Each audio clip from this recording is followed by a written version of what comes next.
말씀은 누가복음 14장입니다. 누가복음 14장 15절에서 24절까지 보도록 하겠습니다. 누가복음 14장 15절에서 24절, 신약성경 120페이지입니다. 우리 한 절씩 함께 교독하겠습니다.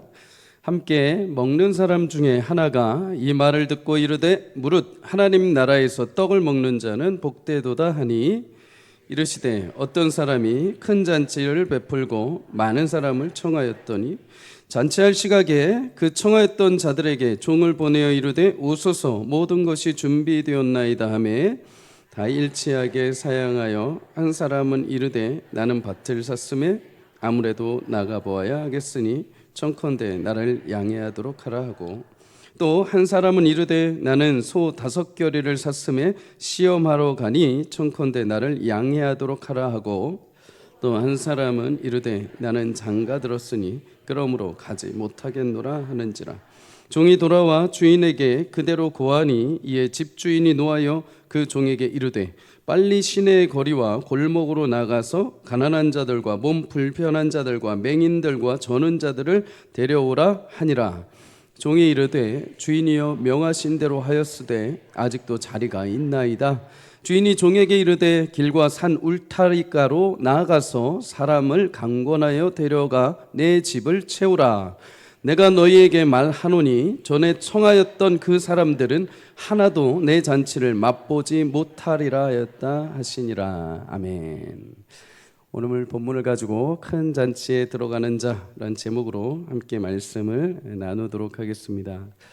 오늘 말씀은 예수님이 한 바리새인의 지도자의 집에 식사 초대를 받아 가셔서 식사하시면서 하셨던 말씀입니다.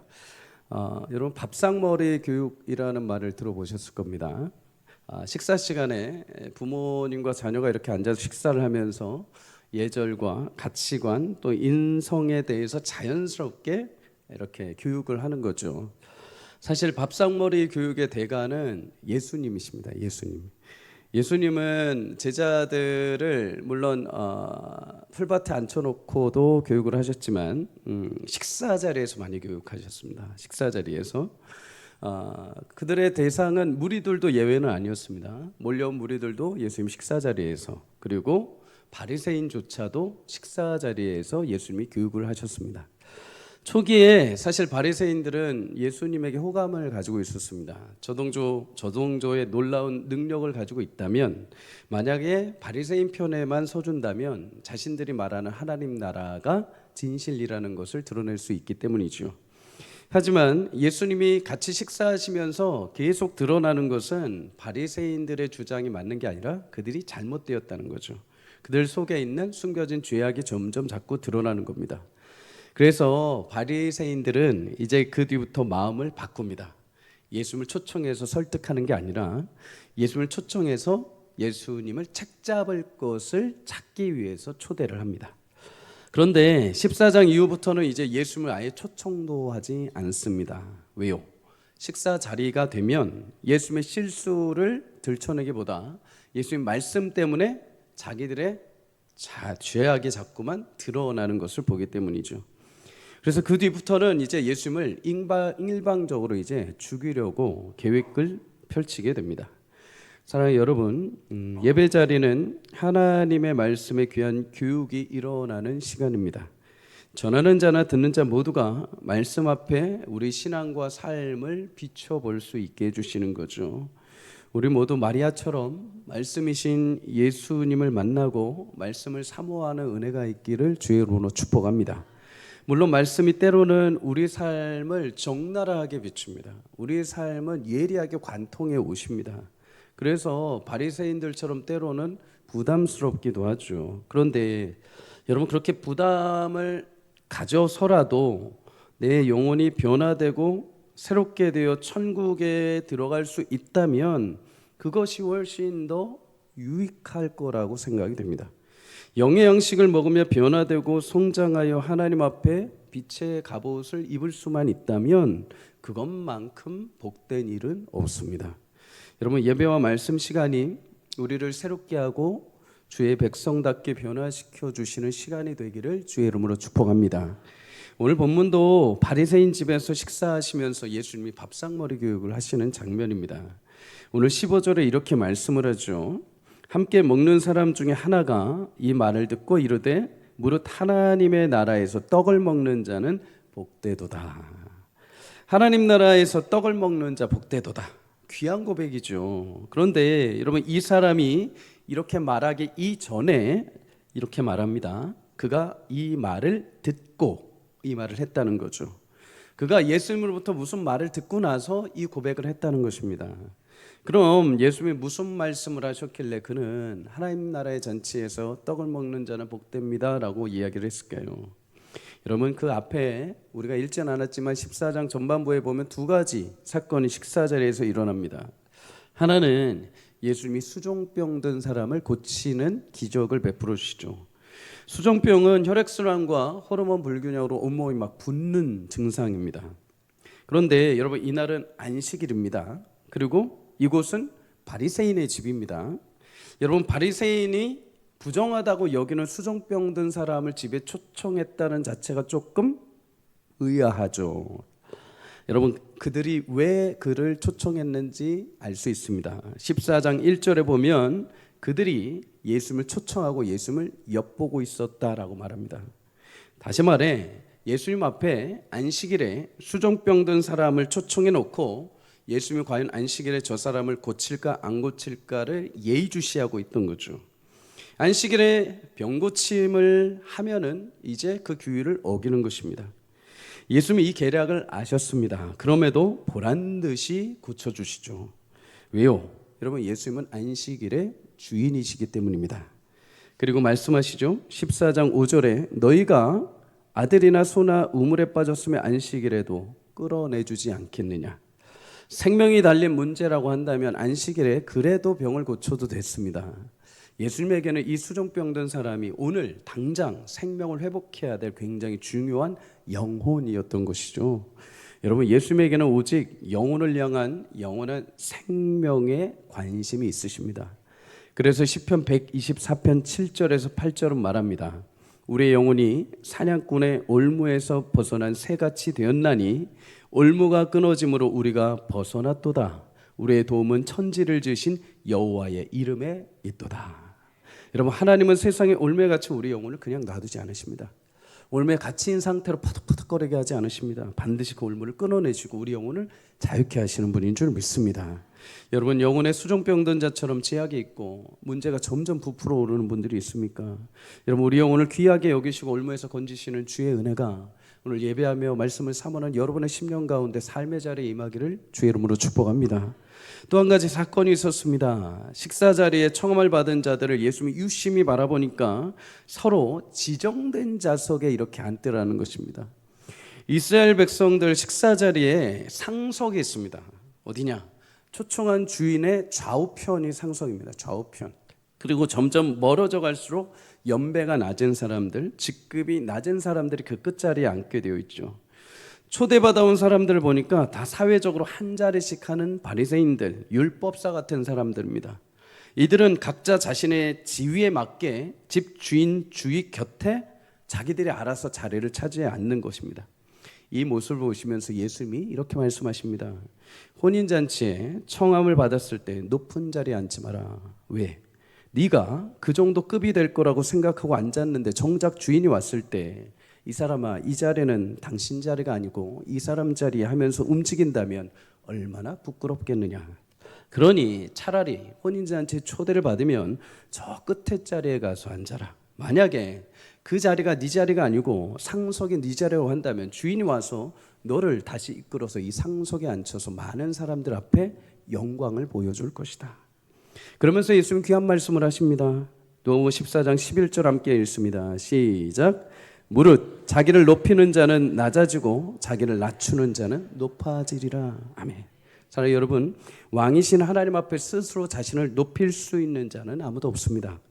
잠언 25장 6절은 말합니다. 왕 앞에 스스로 높은 채 하지 마라. 여러분, 세상을 다스리는 왕 앞에 자신의 신분, 자신의 직위를 자랑하는 것은 무의미한 일이죠.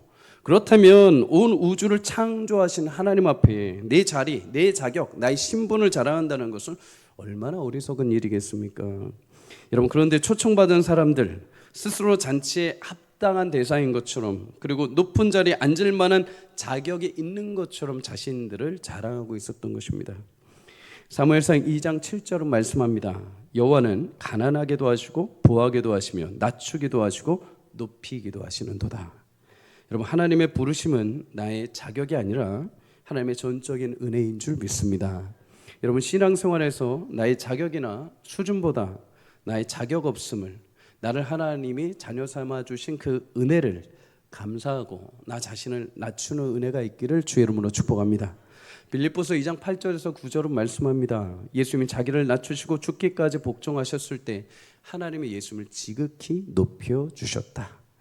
여러분, 하나님 앞에 겸손하게 자기를 낮추는 자, 자신이 구원받은 그 이유와 그 목적과 그 은혜가 무엇인지를 절대적으로 아는 자를 하나님 그를 높이시고 하나님 모든 영광 가운데 축복의 결말을 맺게 하실 줄 믿습니다. 여러분, 예수님은 또 잔치를 보니까 한 가지 특징이 또 있으셨습니다. 수종병 든 사람 외에는 그 자리가 모두 부유한 지식층, 능력 있는 사람들만 모였다는 거죠. 이들은 얼마든지 서로 잔치를 베풀어서 서로를 초대하고 초대를 주고받을 수 있는 능력을 가진 사람들이었습니다.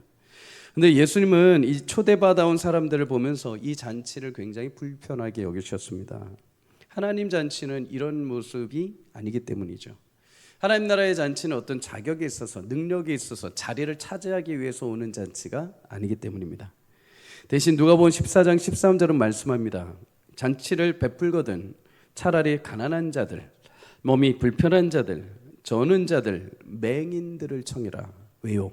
그들은 너가 청함으로 인해서 나중에 갚을 능력이 없는 자들이다. 갚을 능력이 있는 자들 초대하지 말고 정말 갚을 능력이 없는 자들을 초대해야 진짜 하나님 나라의 잔치가 된다는 것입니다. 여러분, 우리 누구도 하나님 나라의 잔치에 참여할 때 하나님 저를 초청해 주셔서 감사합니다. 다음에 제가 제 집에 집들이 할 테니까 오십시오 라고 할 사람 아무도 없습니다. 그 값을 지불할 수 있는 능력이 있는 사람 아무도 없죠. 여러분, 누군가에게 베풀 때 우리 또한 계산 없이 베풀 수 있기를 주의 이름으로 축복합니다. 내가 이만큼 하면 다음에 이만큼 돌아오겠지. 내가 저 사람한테 이만큼 투자하면 저 사람이 나중에 나 알아주겠지. 그런 생각하지 말라는 것입니다. 오늘 예수님은 오히려 갚음을 기대할 수 없는 자들, 갚을 능력조차 없는 자들에게 손을 베풀라고 하십니다. 여러분, 그런데 놀라운 사실이 하나 있습니다. 그렇게 계산하지 않고 값을 지불할 수 없는 능력을 가진 자들에게 그렇게 베풀면 어떤 은혜가 주어지냐? 하나님이 그것을 갚아주신다고 합니다. 여러분, 교회는 하나님의 백성들에게 선을 베풀죠. 자비를 베풉니다. 긍휼과 은혜, 하나님의 사랑을 나눕니다. 그래서 투자하는 것이 아닙니다.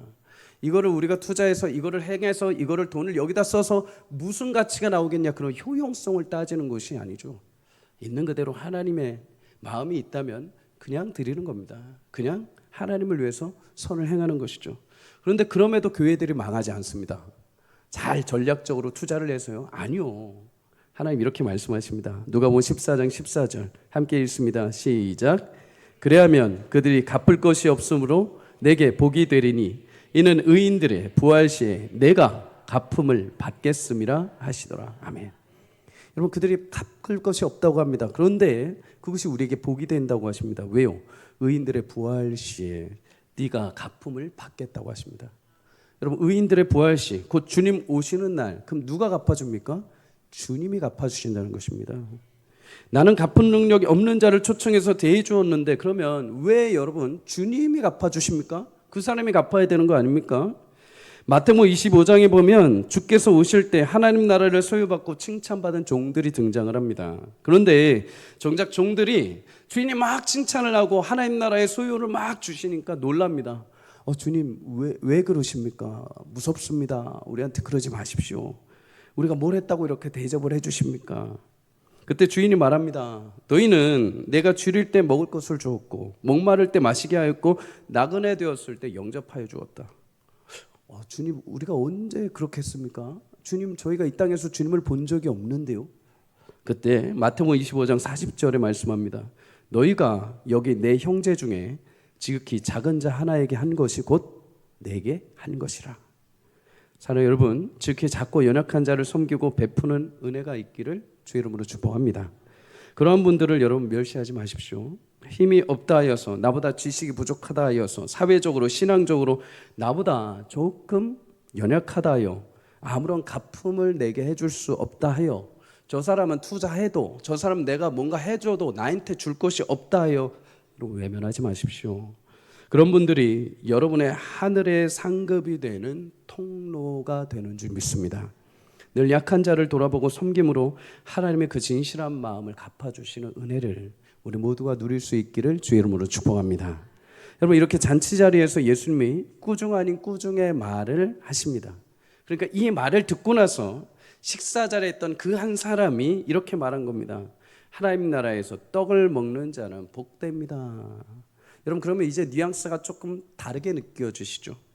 그 전까지 앞의 내용을 모를 때는 하나님 나라에서 떡 먹는 사람 진짜 복된 거죠 라고 생각이 되었지만, 앞에 예수님이 그렇게 꾸중 아닌 꾸중을 하시고 밥상머리 교육을 하시고 나서 이 사람이 얘기를 한 거 뉘앙스가 조금 다르죠. 뉘앙스를 살려보자면 이렇습니다. 예수님, 무슨 말씀을 자꾸 그렇게 하십니까?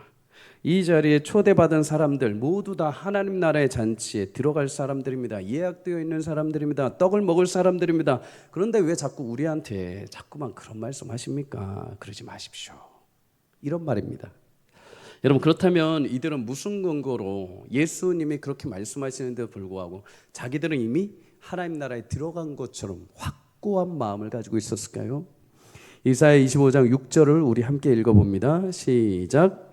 만군의 여호와께서 이 산에서 만민을 위하여 기름진 것과 오래 저장하였던 포도주로 연회를 베푸시리니 곧 골수가 가득한 기름진 것과 오래 저장하였던 맑은 포도주로 하실 것이며. 아멘.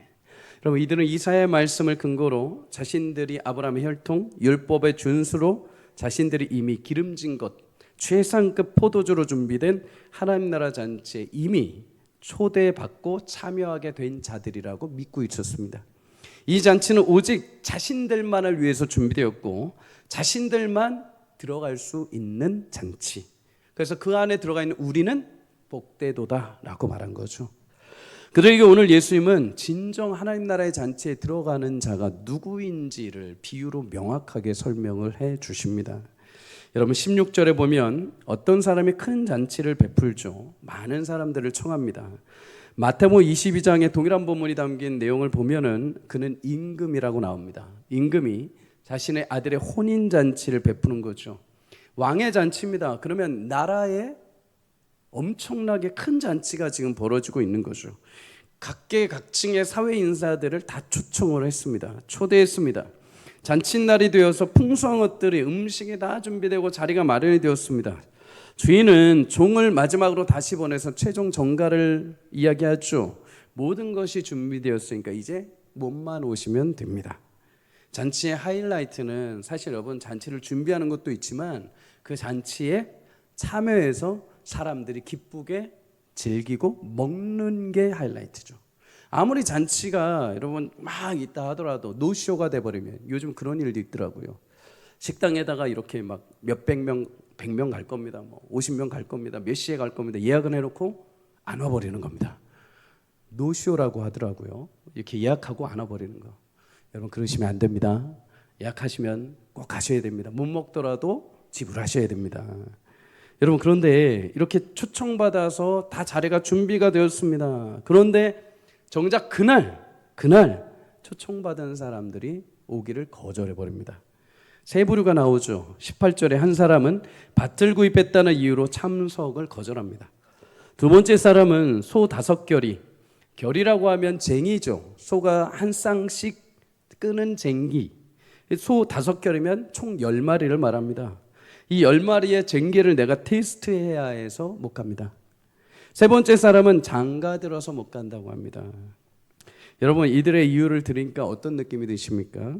그럭저럭 뭐 타당성이 있네, 현실적이야, 뭐 받아들일 만해, 그럴 만하지 라고 생각이 되십니까? 여러분, 우리는 그렇게 생각할 수가 있습니다. 그런데 예수님의 비유 속 주인은 받아들이지 못한 것 같습니다. 21절의 주인이 노하였다라고 분명히 말씀합니다. 여러분, 예수님 시대 이스라엘은 잔치 초청을 2번을 하게 되어 있습니다. 1차로 참석 여부를 묻는 거죠. 이날 이런 잔치를 벌일 건데 이날 오실 것입니까? 초대장을 보내는 겁니다. 그리고 거기에 응한 사람들에 맞춰서 인원과 자리를 배속하고 음식을 준비합니다. 날짜가 되고 음식이 모두 마련이 되면 주인은 최종적으로 종을 한번 2차로 더 보냅니다. 이제 다 준비되었습니다. 오십시오라고 하는 거죠. 이들은 1차 초청 때 모두 다 오겠다고 이미 얘기한 사람들입니다. 예약을 한 사람들이죠. 그런데 여러분, 2차 초청할 때 모두 안 와버린 것입니다. 노쇼해 버린 거죠. 그런데 여러분, 그 오지 않은 이유, 거절한 이유도 사실 앞뒤가 맞지 않습니다. 여러분, 밭을 살 때 여러분, 밭을 먼저 점검하고 사는 게 맞죠. 여러분, 집을 구입하실 때 내가 집을 정말 돈 모아서 열심히 돈을 모아서 아파트를 딱 구입했는데 아파트를 보지도 않고 그냥 사람 얘기, 부동산 사장님 얘기만 듣고 그냥 일방적으로 구입하고 나중에 이사 들어갈 때 보는 사람은 없습니다. 미리 가서 다 점검하죠. 집은 새지 않는지, 곰팡이는 없는지, 햇빛은 잘 드는지. 그런데 오늘 밭주인은 뭐라고 합니까? 내가 밭을 샀는데 점검하러 가야 된다. 앞뒤가 맞지 않죠. 밭은 이미 다 둘러보고 구입을 하는 것입니다. 두 번째 사람은 어떻습니까? 소와 쟁기를 판매하는 사람인 것 같습니다. 소 5결이고 5쌍의 소 쟁기를 내가 테스트해 봐야 한다. 이것도 말이 맞지 않죠. 여러분, 소를 사는데 쟁기를 구입하는데 먼저 테스트를 안 해보고 사는 사람이 어디 있습니까? 먼저 다 테스트를 해보고 사는 거죠. 근데 이 말을 바꿔버립니다. 내가 테스트해야 돼서 못 갑니다. 마지막으로 장가 들어서 오기 어렵다고 합니다. 제법 그럴듯하죠. 그런데 여러분, 유대법에 장가 들면 1년간 군대를 보내지 않는 법은 있지만 잔치에 참여하지 말란 법은 없습니다. 결혼했으면 두 부부가 신혼이죠. 즐겁죠. 그러면 큰 잔치에 같이 가서 같이 먹고 연애를 즐기면 훨씬 더 좋은 거 아니겠습니까? 결국 이 세 부류의 사람들의 말은 어디에 불과합니까? 핑계에 불과합니다. 핑계. 물질과 소유와 관계를 핑계로 잔치 초청을 거절한 것이죠. 이와 유사한 모습을 보인 자들이 바로 바리새인들입니다. 이들 모두 1차 초청 다 응했습니다. 1차로 구약에서 하나님이 모세의 율법과 선지자들 통해서 하나님 나라의 백성으로 초대했을 땐 모두 흔쾌히 다 당연합니다. 우리 선택받은 민족입니다. 우리에게만 율법 주셨습니다. 우리만 아브라함의 후손입니다 하면서 우리 하나님 나라의 백성입니다 하고 초청을 응합니다. 그런데 정작 2차 초청, 예수님을 통해서 하나님 나라의 최종적인 초청이 왔을 때는 그걸 거절해버립니다. 하나님 나라는 들어가겠다고 하면서 정작 그 문이 되시는 예수님을 불신하고 거절한 것이죠. 그러면서 자신들은 이미 하나님 나라에 들어가 있는 것처럼 여기고 있었던 것입니다. 여러분, 예수님은 마지막 비유로 이들에게 말씀하십니다. 화가 난 주인이 어떻게 했다고 합니까? 종을 시켜서 거리와 골목으로 나가서 사람들을 모두 불러오게 합니다. 가난한 자들, 몸 불편한 자들, 맹인들, 저는 자들을 데려왔다고 합니다. 여러분, 바리새인들이 부정하다고 여겨서 정작 자신들은 잔치에 초대하지 않았던 자들이 지금 왕의 잔치에 들어가고 있습니다. 그런데 주인은 이것으로 부족합니다. 아직 남는 자리가 있다라는 얘기를 듣고 종을 시켜서 23절에 길과 산 울타리까지 가서 사람들을 데려오라고 하십니다. 산 울타리를 넘어간다는 것은 유대 지역을 넘어가서 이방인들까지도 다 데려오라는 것입니다. 여러분, 이방인들 이들은 한 번도 초청을 받아본 적이 없습니다. 한 번도 하나님에 대해서 얘기를 들어본 적이 없습니다. 그래서 뭐가 필요하냐? 강권하는 일이 필요하죠. 강권하다. 이건 물리력을 써서 억지로 데려오는 것이 아닙니다. 설득하고 설명하고 기다려주고 이해시켜서 복음을 전해서 데려오라는 것입니다. 그래서 여러분, 주인 잔치집에 가득 채우게 되는 거죠. 여러분, 이방인들이 누굽니까? 유대인들을 제외한 그 나머지, 여러분, 그렇게 복음이 흘러서 이방인이었던 우리도 하나님의 잔치에 초대받게 된 줄 믿습니다.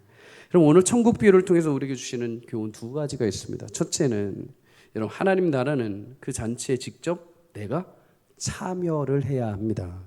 혈통과 율법을 중시하던 바리새인과 율법사들 모두 여러분 1차 초청은 다 응했습니다. 그런데 두 번째 초대, 곧 예수님의 초대는 응하지 않았습니다. 여러분, 잔치 광고만 듣고 소식만 들어서는 잔치에 참여한 것이 아닙니다. 몇 날 며칠 날 누가 잔치를 벌인데 그거는 내가 소식은 알고 있지만 직접 참여한 것은 아니죠. 그날 그 시를 위해서 그 잔치 자리에 내가 들어가야 합니다. 때로 우리는 주님이 나를 초대하셨다는 사실은 압니다. 그런데 정작 그 잔치 석상에 참여하려는 것은 자꾸 꺼릴 때가 있다는 거죠. 오늘 잔치 초대를 거절한 사람들처럼 여러 가지 이유를 댑니다. 집안에 일이 있었어요. 바빠서요. 피곤해서요. 해야 할 일이 많아서요. 사람과의 관계가 불편해서요. 그런데 여러분, 듣기에는 다 그럴듯해 보입니다. 근데 오늘 잔치를 베푼 주인이, 정작 그 주인이 어떻게 반응을 했는지 여러분 보셔야 됩니다. 아무리 우리가 여러 가지 이야기, 여러 가지 핑계를 대도요, 그 주인이 어떻게 반응했는지를 여러분 보셔야 됩니다. 그 말들이 일리가 있고 그 주인이 납득하도록 생각이 됐다면 상관이 없습니다. 그런데 성경은 그 주인에 대해서 딱 한마디만 합니다. 그 주인이 노하였다. 여러분, 주인이 노한 이유는 단 하나입니다. 어떻게 해서든 그 잔치에 참석하려고 노력하는 시도도 그들은 보이지 않았습니다. 앞서 말씀드린 대로 여러분, 밭도 소도 구입할 때 이미 모두 확인되어 차원이죠. 부부도 같이 잔치에 올 수 있었죠. 그만큼 이들이 잔치를 사모하는 마음 자체가 없었다는 것입니다. 잔치를 하찮게 여겼다는 것은 초대한 주인을 무시했다는 거죠. 그래서 주인이 노하게 됩니다. 여러분, 우리를 초대하신 분은, 우리가 초대받은 잔치는 온 우주를 창조하신 하나님, 영원부터 영원까지 계시며 인생의 모든 시작과 끝을 주관하시는 하나님, 알파와 오메가의 하나님이신 줄 믿습니다. 자신의 영원한 생명의 잔치로 여러분과 저를 초청해 주신 것입니다. 여러분, 만약에 우리보다, 죄송하지만 대통령, 시국이 그렇지만 대통령이라고 칩시다. 대통령이 여러분들한테 수행원을 보내셔 여러분들 초대했다고 해보십시오. 여러분, 저 바빠서 안 갈래요 하실 분은 없을 겁니다. 내 인생에 그럴 일이 언제 또 있겠습니까 하고 다 복장을 차려입고 가실 겁니다. 그렇죠? 여러분, 하나님의 위대하신 그 영광이 있으신 분이 여러분을 잔치에 초대하셨는데 어떻게 이런저런 일 때문에 그 잔치에 참여를 꺼려 하겠습니까? 하나님은 온 땅의 주인이십니다. 여러분, 영어 성경에 재밌는 표현을 합니다. 밭을 샀다라고 하죠. 근데 이 밭이 땅의 한 조각을 샀다 이렇게 말합니다. 하나님은 온 땅의 주인이신 줄 믿습니다. 짐승 10마리를 구입했다고 하죠. 여러분, 하나님은 창조하실 때 여섯째 날 사람과 온 동식물을 다 창조하셨습니다. 하나님은 욥이 고난받아서 모든 것을 다 잃었을 때 마지막 장에 가면은 하나님이 수만 마리의 짐승을 그에게 선물로 주십니다. 사람의 생명이요, 관계요. 여러분, 오늘 있다 지는 것도 풀이고 사람의 생명을 주관하시는 것도 하나님이신 줄 믿습니다. 그 하나님이 모든 주권을 가지신 분이 여러분과 저를 초청해 주시는 것입니다. 이 초청을 어떻게 외면할 수가 있겠습니까? 물론 여러분, 이렇게 생각할 수 있습니다. 그럼에도 먹고 사는 거, 바쁜 일, 가정 다 외면하라는 것인가? 아니요, 그거 중요하죠. 그런데 그렇다 하더라도 그러한 것들이 하나님이 초청하신 잔치 앞에 결코 핑계가 될 수 없다는 것입니다. 여러분, 마지막 날 하나님 앞에 섰을 때 그날을 돌아보면 지금 우리가 핑계 대던 것이 다 지금은 이해되고 납득될지 모르지만 후회로 돌아오게 될 것입니다. 그때 그날 그게 뭐가 중요했다고, 내가 이 영원한 잔치를 그때 왜 외면했을까? 그때 그 순간 그 하나 때문에 내가 이 영원함과 왜 그것을 맞바꾸었었을까? 그래서 예수님 마태복음 18장 9절에 극단적으로 이렇게까지 말씀을 하십니다. 내 눈에 너를 범죄하게 하면 빼어내버려라. 한 눈으로 영생에 들어가는 것이 두 눈 멀쩡하게 해가지고 지옥불에 던져지는 것보다 훨씬 더 낫다. 사랑하는 여러분, 일상의 일들이 중요하지 않다는 것이 아닙니다. 그런 일들이 하나님의 초청 앞에 가는데 만일 내게 그럴듯한 핑계거리가 되어버려서 하나님의 위대한 잔치의 초청을 방해하지 않도록 우리는 늘 깨어 있어야 한다는 것입니다. 여러분을 초청하신 하나님 그 위대하심과 전능하심을 늘 기억하시기를 축복합니다. 온 우주를 창조하신 하나님 여러분을 초청하셨습니다. 영원한 생명의 잔치에 여러분을 초청하셨습니다.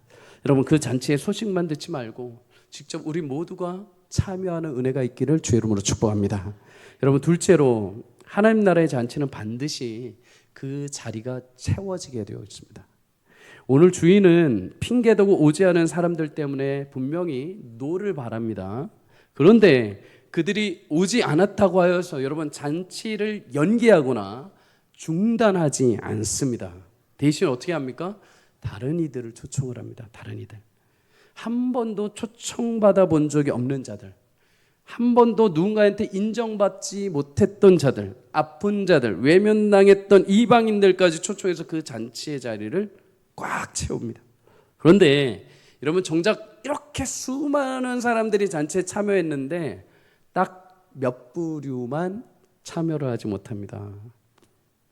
오늘 24절 다 함께 읽습니다. 시작. 내가 너에게 말하노니 전에 청하였던 그 사람들은 하나도 내 잔치를 맛보지 못하리라 했다 하시니라. 아멘.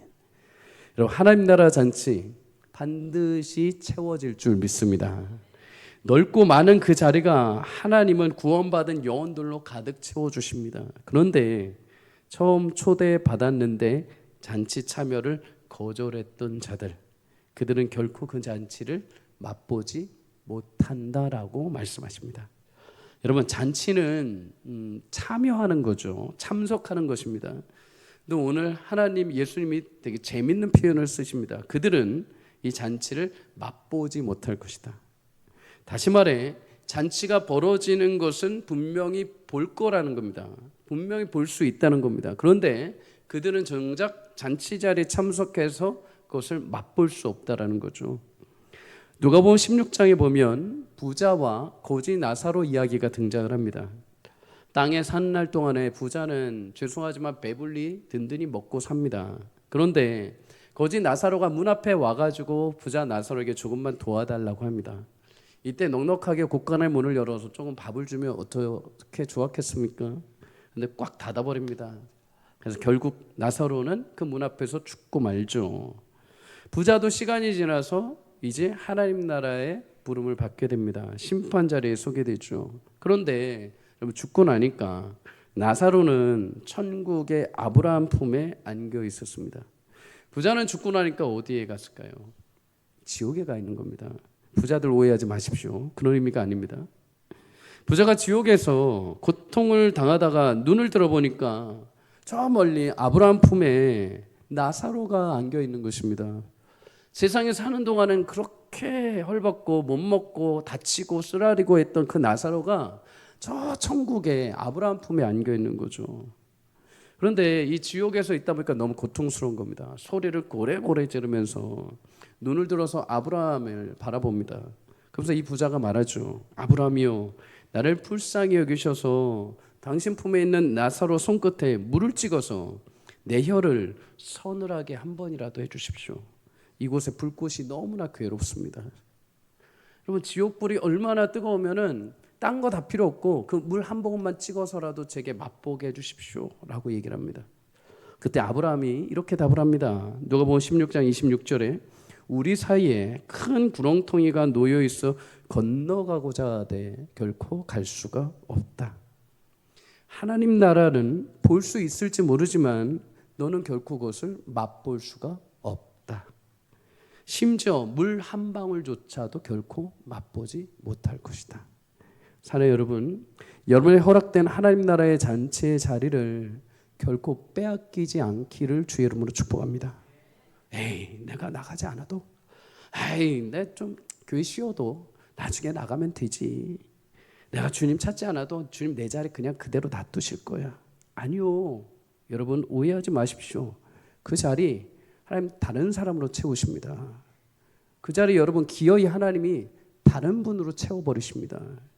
하나님은 그렇게 초청하시는데 그 자리를 하찮게 여기면 하나님 진짜 사모하는 영혼들로 그 자리를 대신 채우시고 하나님 잔치로 만들어 가십니다. 마태복음 13장 12절은 그래서 이렇게 말씀합니다. 무릇 있는 자는 받아 넉넉하게 되되 없는 자는 그 있는 것도 빼앗기리라.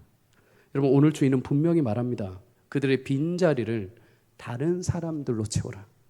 거절한 자들은 오히려 단 한 사람도 그 자리에 다시 들어올 수 없을 것이다. 여러분 교회마다 하나님이 성도들에게 주신 자리가 있습니다. 그것이 예배 자리든 섬김의 자리든 기도의 자리든 찬양의 자리든 분명 다 있습니다. 여러분 그 자리가 주님이 나를 부르시는 그날까지 이 땅에서 여러분에게 허락하신 귀한 천국 초대 잔치 자리임을 기억하시기를 주의 이름으로 축복합니다. 그 자리를 꼭 지켜가십시오. 그 자리를 빼먹지 마십시오. 그 자리 나중에 가면 있겠지. 아니요, 나중에 다른 이가 차지하고 있다니까요. 나중에 다른 사람이 그 자리에서 천국 잔치를 맛보고 있습니다. 여러분 우리 교회는 등록을 안 하시고 다니시는 분들이 꽤 계십니다. 아십니까? 등록을 안 하시는 분들. 심지어 그분들이 새벽 기도에도 오십니다. 새벽 기도에도. 오늘 혹시 오해하지 마시고 또 등록 안 하고 다닌다고 나 오지 말라 그런 게 아닙니다. 오해하지 마십시오.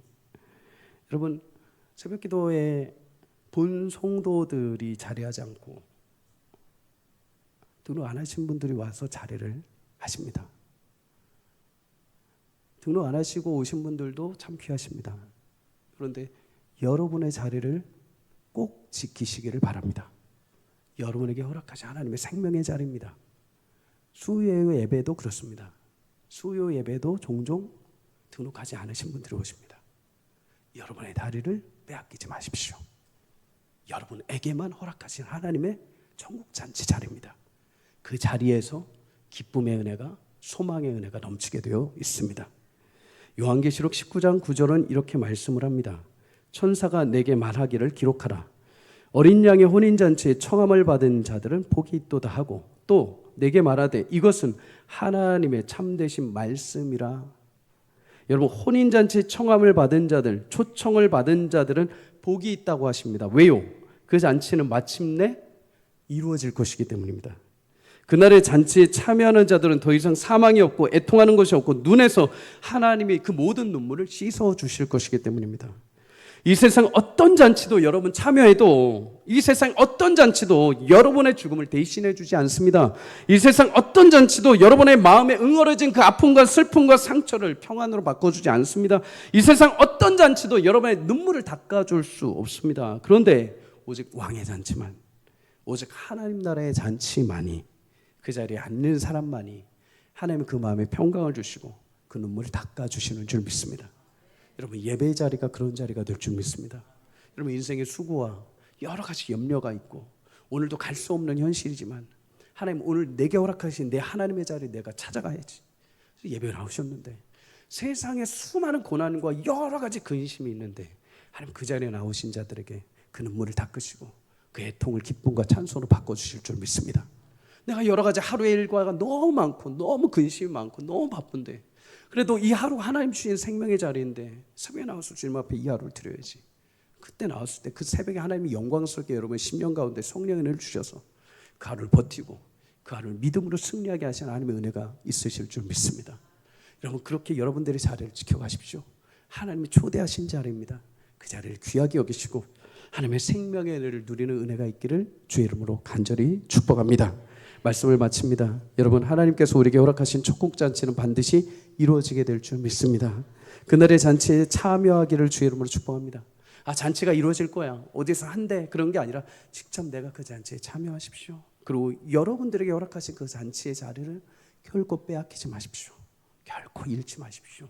언제라도 있겠지. 아니요, 오늘 그 잔치를 내 것으로 취하십시오. 절대 빼앗기지 말고 끝까지 주님 부르시는 그날까지 내 자리를 사수하십시오. 그럴 때 하나님 나라의 그 잔치가 여러분의 자리가 완성될 줄 믿습니다. 우리 모두 주님 부르시는 그날까지 이 땅에서 내게 허락하신 하나님의 잔치의 자리를 꼭 지키고 마지막 날 모두가 우리 함께 기쁨의 잔치에 참여해서 그 모든 눈물을 닦으시고 애통을 기쁨으로 우리의 슬픔을 찬송으로 변화시키시는 놀라운 부활의 은혜에 참여하는 저와 여러분이 되시기를 주의 이름으로 간절히 축복합니다.